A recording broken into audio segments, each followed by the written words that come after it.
After the outbreak of pandemic, the very first thing that we need is the development of firm habits to get our lives in order. Past 2 years were really horrendous for all of us. Things were absolutely unanticipated and dreadful simultaneously. It seems like nature wanted to test our flexibility, but we were not ready for the test at all. But this is our life, and we have to take the responsibility to get on the track. And for that, we must focus on developing meaningful and achievable habits. Since it is beautifully quoted by Dr. Kalam, you cannot change your future, but you can change your habits, and surely your habits will change your future. Before we jump into the habits, first of all, I would like to address few mindset that will help to build those habits. First one is be flexible. Few days and few situations are just out of our control, and we're not always prepared for that. But don't get demotivated by those unwelcoming situations. Face it, solve it, and get back on track. Point number two is value time. Time is currency. Time can give us so many things, but on the other hand, time can also take away everything. Next point is intention is everything. After setting the routine, try to pause and observe and try to visualize what I'm going to achieve and why I must achieve it. Try to exchange those question answers with your own self, and in this way it will help to build a rapport with your subconscious. And in case of visualization, there is a common saying that you can't be what you can't see.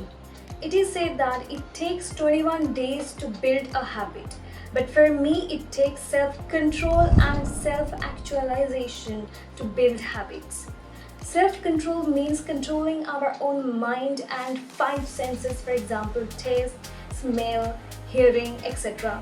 And self-actualization means the process of becoming everything you are capable of, according to Mash Law.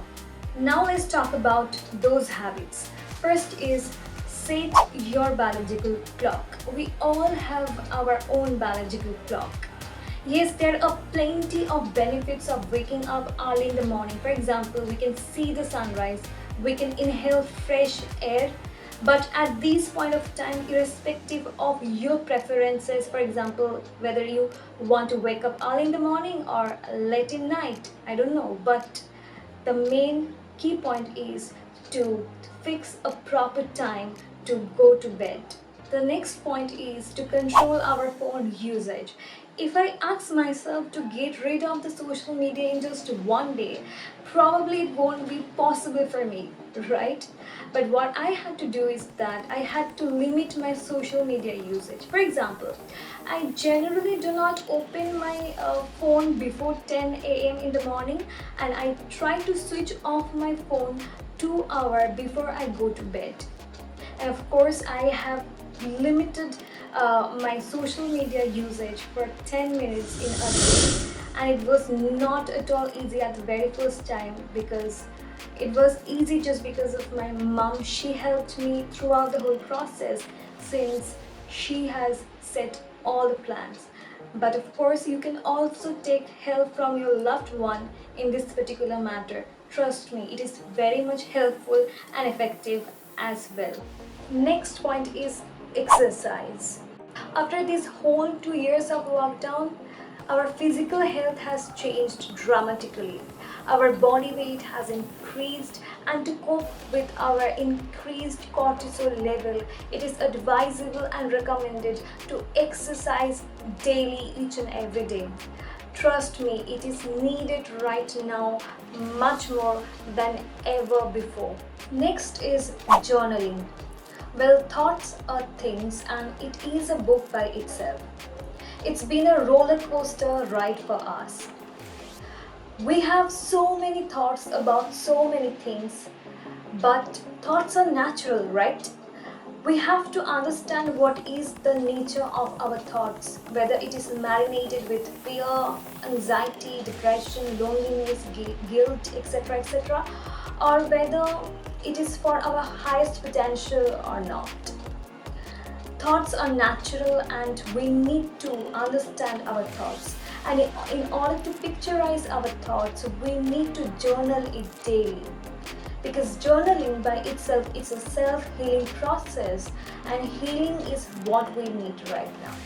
Point number 5 is prioritize your to-do list and make it short and crisp so that you can achieve all the tasks at the end of the day, and from that a sense of achievement will generate.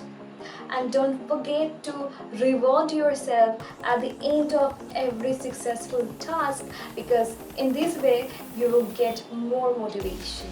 Last but not the least is maintaining gratitude list. What we need right now is the sense of security. Gratitude helps in generating more positive emotions. A healthy and meaningful life cannot grow from a lack mindset, because a grateful mind is always a magnet for miracles in life.